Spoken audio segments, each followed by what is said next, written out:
முடிந்த பிறகு நமக்கு வழங்கப்பட வேண்டியது நோட்டீஸ் என்பதை கொடுத்திருக்கப்பட வேண்டும். அவர்கள் சட்டப்பூர்வமாக இந்த உரிமையாளர்கள், அனுபவதாரர்கள், பட்டாதாரர்கள் யார் என்பதை அவர்கள் பதிவேடுகளே அவர்கள் அந்த நிர்ணயம் செய்தார்களோ அந்த நிர்ணயிக்கப்பட்ட நபர்களை 9(1) நோட்டீஸின் மூலமாக ஒவ்வொரு மனைதாரர்களுக்கும் அவர்கள் வழங்கி இருக்க வேண்டும். ஆனால் எந்த நில அளவையும் வழங்கப்படுவது கிடையாது, வழங்கியதும் கிடையாது. என் அறிவுக்கு எட்டிய வகையில் இதை நான் சொல்லுகிறேன். ஏனென்றால் நான் அனுபவித்ததெல்லாம் இவர்கள் பட்டாவை முடித்துக் கொண்டு இதுதான் தோராய பட்டா என்று சொல்கிறோமே, அந்த 9(2) நோட்டீஸை குறித்து இதுதான் பட்டா என்று ஏதோ அவர்களுக்கு கிடைச்சது, அந்த வேலையை வாங்கிக்கிறது செய்து. அதன் பிறகுதான் இது கூட நமக்கு பட்டாம் இஷ்யூ ஆன பிறகுதான் 9(2) நோட்டீஸ். அந்த 9(2) நோட்டீஸ் என்பது வரும்பொழுது இந்த பட்டாவுக்கும் அதிலே இருப்பதற்குமான முரண்பாடுகள் இல்லாமல் இருக்கப்பட வேண்டும் என்பதற்காகத்தான் 9(1) நோட்டீஸ் முதலிலே அவர்கள் கொடுத்திருக்க வேண்டும். அதிலே நம்மளுடைய உரிமையாளராக நான் இல்லை, இதிலே தவறு இருக்கிறது என்பதை திருத்தமாக நாம் விண்ணப்பம் செய்திருந்தால் அந்த திருத்த விண்ணப்பத்தின் அடிப்படையிலேயே 9(2) நோட்டீஸ் பட்டா என்பது நமக்கு வழங்கப்பட்டிருக்கும். இப்படிப்பட்ட அடிப்படையான வேலைகளை இந்த வேலை வருகின்ற காரணத்தினாலோ எதனாலோ நிலாளவர்களுக்கு சுயமாக இல்லாத பொறுப்பில்லாத ஒரு வேலையின் காரணமாக கடைசியில் கொடுக்கப்பட வேண்டியதை முன்னாடி கொடுத்துவிட்டு முதலில் கொடுக்கப்பட வேண்டியதை பின்னாலே கொடுத்ததனுடைய இடையில் நாம் மீண்டும் விண்ணப்பத்தின் பேராக காவடி தூக்க வேண்டியவர்களாக இருந்து கொண்டு இருக்கின்றோம். இதற்கு மேல இன்னொரு விஷயம் இப்போது நத்தம் மனைப்பட்டாவுக்கு கணினிமயமாக்கப்பட்டிருக்கிறது. இந்த கணினிமயம் ஆனது எல்லாம் ஒரு பொறுப்பு வாய்ந்த அதற்கென்று பணி உதவியாளர்களையோ பொறுப்பாளர்களையோ பணியாளர்களையோ ஒரு தேர்வின் மூலமாக அவர்களை எடுத்து அந்த பொறுப்பை அவர்களிடத்திலே கொடுத்து இதையெல்லாம் கணினிமயமாக்கி இருந்தால் அவர்கள் பொறுப்புடனே அவர்கள் செய்திருப்பார்கள். ஒரு 10 விழுக்காடுக்கு தன்னையும் மீறி நடக்கும். நீங்க சொன்னீங்க எங்க பக்கத்து கிராமத்துல கீர்த்தி வாசகன் பேரு. ஆனால் கீர்த்தி வாசன் என்பது நாம் சொல்லியே பழகப்பட்டனுடைய அந்த அனிச்சையாகவே கீர்த்தி வாசன் என்பது பட்டாவிலே ஏறிவிட்டது. அதை மீண்டும் திருத்தம் கொடுத்து கீர்த்தி வாசன். இப்படிப்பட்ட நாம் எது ஒன்றுக்கிலே அனிச்சையாக பழகிவிட்ட ஒரு அந்த அறிவின் மூலமாக இந்த தவறுகள் கூட ஏற்படுகிறது. அது ஒரு 10 விழுக்காடுக்கு இருக்கும். ஆனால் என்ன நிலைத்தது என்றால் கணினியை ஆளக்கூடிய பட்டதாரிகள், பொறியியல் பட்டதாரிகளோ, ஆள தெரிந்தவர்களோ, டாடா என்ட்ரியை போடக்கூடியவர்களோ அவர்களை கொண்டு எந்த வேலைகளை செய்கின்ற பொழுது உரிமையாளர்களுடைய மாற்றங்கள், கைப்பற்றுதாரர்களுடைய மாற்றங்கள் எல்லாம் சர்வசாதாரணமாக ரொம்ப வந்துவிட்டது. நான் வாழும் பகுதியிலேயே முத்தவழி ஒரு நாயுடு சமூகத்தை சேர்ந்தவர் டில்லி என்பவர். அவருடைய வீட்டுமணிக்கு பத்தோடு முத்தவள்ளி என்ற ஒரு பதிவு ஏறிவிட்டது கணினி மையத்தில். ஆனால் இதற்கு முன்னால் நம் கைப்பிரதியாக கொடுத்த அந்த கைச்சிட்டாவிலும் அந்த கைப்பட்டாவிலும் கூட அவர்கள் அப்படிப்பட்ட பேர் இது.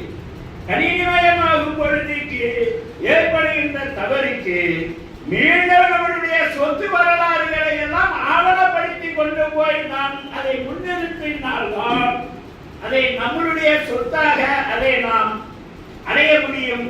ஆவணங்களை திருத்தப்பட வேண்டிய கட்டாயத்தில் ஒவ்வொரு மனைதாரர்களும் அந்த ஆவணங்கள் கணினிமயமாக்கப்பட்ட ஆவணங்கள் எந்த நிலையில் இருக்கிறது, சரியாக இருக்கிறதா, தவறாக இருக்கிறதா, பெயர் மட்டும் தவறாக இருக்கிறதா, அல்லது நம்மளுடைய பரப்பளவில் தவறு இருக்கிறதா, எந்த வகையில் தவறு இருக்கிறது என்பதையும் நமக்கு முன்னால் கொடுக்கப்பட்டிருக்கிற அந்த தோராய பட்டாவில் இருந்து அந்த அளவிற்கும் இப்போது இருக்கின்ற அளவிற்கும் சரியாக இருக்கிறதா, எப்படியெல்லாம் நாம் நம்முடைய சிந்தனையை செலுத்தி அதை நாம் ஆய்ந்து அறிய வேண்டும். அந்த வகையில் நாம் ஆய்ந்து அறிந்துதான் ஆக வேண்டும். ஏனெனில் இல்லை என்றால் நாம் இழக்க வேண்டிய வருடங்களாக அதை மீளவும் நாம் அதை கைப்பற்றக்கூடிய நிலையில் இல்லாதவர்களாக ஆகிவிடுவோம். இப்படிப்பட்ட ஒரு நிலையில் இன்றைக்கு நாம் இருந்து கொண்டு இருக்கின்றோம். யூரியார் காலம் என்பது 1983 தொடங்கி 87 அவர்கள் எல்லா கிராமத்திற்கும் பதிவேடுகளை வழங்கிவிட்ட பிறகு அதுவும் ரொம்ப நடந்துகிட்டே தவறுகள் எல்லாம் நடந்துகிட்டே இன்றும் கூட இன்றைக்குத்தான் எனக்கு இந்த தவறு என்பதை நான் அறிந்திருக்கிறேன் என்று சொல்லக்கூடிய அளவில் அது வந்த பிறகு நத்தமும் வந்துவிட்டது. ஆக வருவாய்த்துறையினுடைய இந்த ஒரு ஆரம்ப கட்டத்திலேயே அது அழுத்தமான அதை எப்படி திருத்த செய்ய வேண்டும் என்ற ஒரு மனப்பான்மை இல்லாத அந்த அரசு கருவிகள், நான் யாரையும் தனித்த முறையில் குறை சொல்ல மாட்டேன், அரசாங்கத்தினுடைய கருவிகள் இன்றைக்கு ஒட்டுமொத்தமாக ஒரு மேலாவித்தனமாக இருந்து கொண்டு இருக்கின்ற காரணத்தினால் இவைகள் எல்லாம் நிகழ்கிறது. அதை நாம் கூட மேலோட்டமாக இருந்து விடாமல் முன்னெச்சரிக்கையாக கவனமாக அறிந்து நாம் அவற்றை எல்லாம் சரி செய்து கொள்ளப்பட வேண்டும். அதனுடைய கஷ்ட நஷ்டங்கள் எல்லாம் நான் சொல்லிவிட்டு போய்விட்டேன். கஷ்ட நஷ்டங்கள் எல்லாம் அவர்களுக்கு தான் இது நிரம்ப தெரிஞ்சிருக்க வேண்டும். நான் கூட என்னுடைய அனுபவத்திலே இருந்து பார்க்கின்ற பொழுது ஒன்றில புறம்போக்குன்னு நாம சொல்லிக்கிறோம். புறம்போக்குக்கு எவ்வளவு பிரச்சனைகள் கோர்ட்டு வரைக்கும் ஜனாதிபதிக்கு எல்லாமே மனு போட்டு இருக்கிறாங்க. போற அந்த புறம்போக்குல இருக்கக்கூடிய பிரச்சனைகளை இதுல அவர்களுக்கு ஒரு இந்த நிலம்தான் இல்லை, எந்த நிலமாக இருந்தாலும் அதை நாம் எந்த வகையில் நாம் அதை கைப்பற்றப்பட வேண்டும், எந்த வழியை நாம் பின்பற்றப்பட வேண்டும் என்பதை எல்லாம் கண்டறிந்து அதன் வழியில் செல்ல வேண்டும். எனக்கு ஒரு இடைவெளி நாட்டிலே இருக்கின்ற பொழுது நத்தம் என்பதெல்லாம் இங்கு கிடையாது. முழுக்க முழுக்க புஞ்சை நிலம்தான். நஞ்சை நிலம் என்பது கொஞ்சம் இருக்கும். நாம் குளம் குட்டை என்று சொல்லுவோம், அவர்கள் வாஞ்சி என்று சொல்லுவார்கள். சிறிய ஒரு குட்டையாக இருக்கும், அது நீர் ஊற்றிக் கொண்டே இருக்கும். அதிலிருந்து அவர்கள் மோட்டார் வைத்தோ அல்லது ஒரு காலத்தில் ஏற்றம் விதைத்து அவர்கள் நீர் பாய்ச்சுவார்கள். அது மட்டும்தான் ஒரு 2-3 ஏக்கராவுக்கு இருக்கும். அது அவ்வளவுதான். அதில் அதனுடைய பாசன ஆதாரம் என்பது அவ்வளவுதான் அதில் ஏற்றது. ஆனால் அப்படிப்பட்ட கிராமங்கள் அந்த இடைவெளி நாளிலே முழுக்க முழுக்க புஞ்சை தான். தோட்டத்திற்கு ஒரு வீடு தான். அது 5 ஏக்கரா இருக்கலாம், 2 ஏக்கரா இருக்கலாம், 3 ஏக்கரா இருக்கலாம். அதை சுற்றி அவர்கள் மதில் சுவர், அந்த பண் சுவரே கட்டி அதிலிருந்து அவர்கள் உயிர்வேலிகளை போட்டி உள்ளே மாபழம் இப்படிப்பட்ட தென்னை இப்படிப்பட்ட சாகுபடிகள் எல்லாம் செய்திருக்கும். அவர்களுக்கு கூட இந்த நத்த நிலவைப்பட்ட புஞ்சை என்பதனால் அதில் இருந்து அது தவிர்க்கப்பட்டு இருக்கிறது. நத்தம் நிலவரியின் போதிக்கு இன்னொன்றையும் செய்தார்கள். புஞ்சை நிலத்திலே நாம் ஒரு வீடு கட்டி கொண்டு இருப்பேமையானால் வீடு கட்டி இருக்கின்ற பகுதி வரையிலே மட்டும் நத்தம் போக்கு என்று அதை நத்தத்துக்கு கொண்டு சென்று இருப்பார். நல்ல இதை கவனிக்கணும்.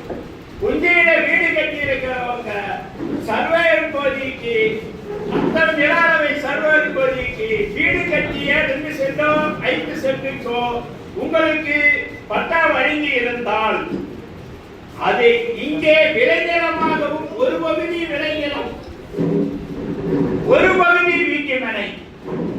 வீட்டு மனை என்பது சிறு பகுதி, விளைநிலம் என்பது பெரும்பகுதி.